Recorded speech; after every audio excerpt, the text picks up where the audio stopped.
মহান আল্লাহ তাআলার খাস মেহেরবানিতে বাংলাদেশ জামাত ইসলামী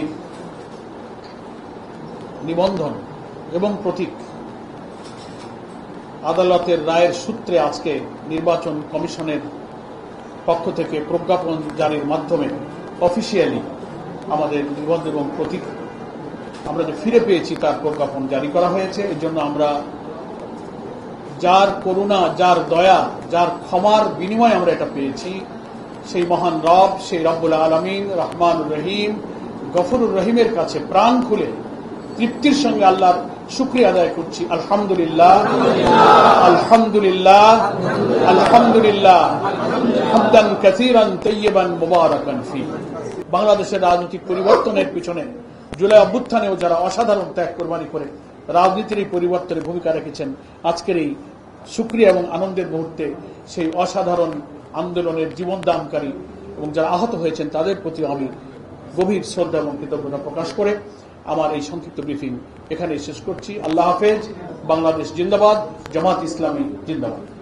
আপনারা যখন বলছেন যে আপনারা জুলুমের শিকার হয়েছেন, বিগত নির্বাচন কমিশন তারা জুলুম করেছে আপনাদের প্রতি, বা সামনেতে এরকম কোন রাজনৈতিক দলের প্রতি বা যারা নতুন নিবন্ধন নিতে চাচ্ছে, এই কমিশন এরকম জুলুমের শিকার হইতে পারে কিনা বা এরকম সংখ্যা আপনাদের মধ্যে আছে কিনা, বা সেটা আমাদের কোনো শঙ্কা নেই। এই কারণে বর্তমান অন্তর্বর্তীকালীন সরকারের নিরপেক্ষতার ব্যাপারে আমরা আস্থা রাখতে চাই, কারণ এটা জন আকাঙ্ক্ষার ভিত্তিতেই এই সরকার দায়িত্ব পালন করছে।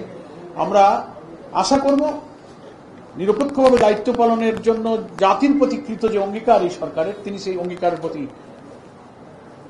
কমিটেড, প্রতিশ্রুতিবদ্ধ এবং শক্ত থাকবেন, সোজা থাকবেন, নিরপেক্ষ থাকবেন।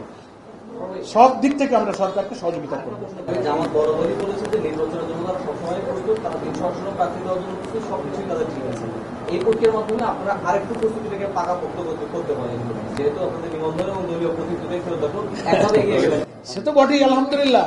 আমাদের নির্বাচনের প্রক্রিয়া প্রস্তুতির পথে এটা তো এক ধাপ অগ্রগতি, আলহামদুলিল্লাহ। গোটা জাতির লক্ষ কোটি আমাদের সুধী শুভাকাঙ্ক্ষীরা তো এই আদেশের জন্য, এই সুন্দর মুহূর্তের জন্য অপেক্ষা করছিল। কত মানুষ দোয়া করেছে, কত মানুষ চোখের পানি ফেলেছে, রোজা রেখেছে। আজকে তারা সেই অধিকার আল্লাহর কাছ থেকে, আল্লাহর সাহায্যে আমরা ফিরে পেয়েছি।